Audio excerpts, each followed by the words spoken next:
我你带着微笑的嘴角和眼眸。师傅，麻烦靠一下岸。哎，好。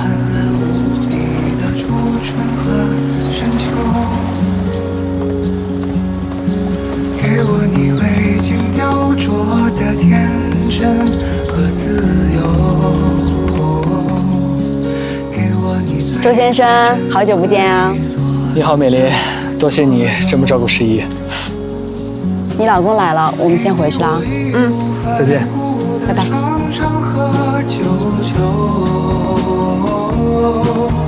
给我你多年以后仍握紧的手，给你成熟，你给我牵。你什么时候回来的？怎么突然回来了？那边的所有问题呢？都解决了？我呢，今天上午到了上海，我怕你一个人在这儿会发生什么事情。我的事情都已经告一段落了，包括研究和回国的问题。回国的问题是遇到什么麻烦了吗？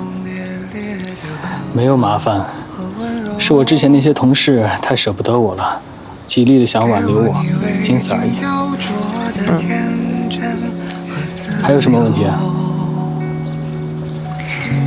还有一个。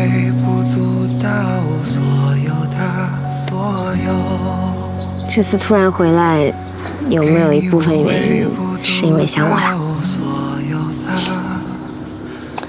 有，我很想你。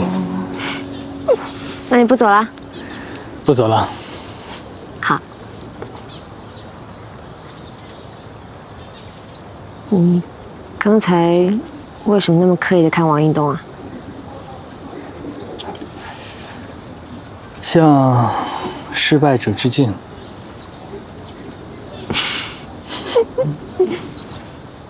时光无法偷走回忆，用尽所有力气去寻找你的痕迹。小人还在我房里呢，在做功课。不用着急回去，让他慢慢做。那我们现在去哪？过了桥之后，往左边走，有吃饭的地方，正餐和茶社都有，还有一条街是专门卖小糕点之类的东西。往右边走的话，有一个纪念堂，还有一个染坊。你想去哪？你来过几次啊？这么熟悉？我没来过。我知道你住在这儿，所以让别人提前发给我了这里的平面图看。真的？我知道是真的，就是吧，你总会做一些常人不做的事儿。有点怪。有点可爱。那我在西安的酒店，你也看过平面图吗？那个我没看过，当时的关系和现在不一样，所以不该看的，我绝对不会看。假正经。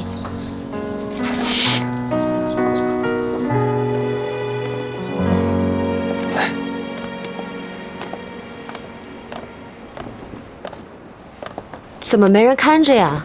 万一下雨怎么办？这个时间应该去休息吃饭了吧？那我们帮他们看一会儿吧，万一突然下雨了，还能帮着收拾。要是淋湿了就可惜了，掉色了就白忙活了。行，听你的。嗯。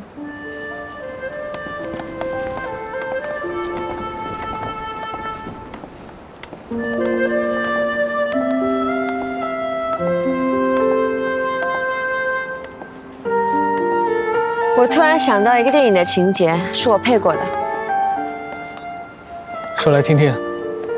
清晨被围困，小南成王率骑兵1万，日夜不停入城增援，对抗13万敌军。20日后，援军至城下，南城家臣不抱任何期望，却忽见城墙上被头挂了数十条鸦青色的长布，破败不堪，裂缝中飞扬着。鸦青色是小南成王的王旗，那数条城墙上辗转飞扬的布匹，向家臣昭告着，此城未破。20万援军顷刻欢呼震天，声嘶力竭。这就是倾城大捷。听你讲故事，我像是回到了小时候。小的时候，我没有什么娱乐的方式，外婆有干眼症，不能多看电视，所以我们晚上固定的节目就是听电台里的主播讲故事。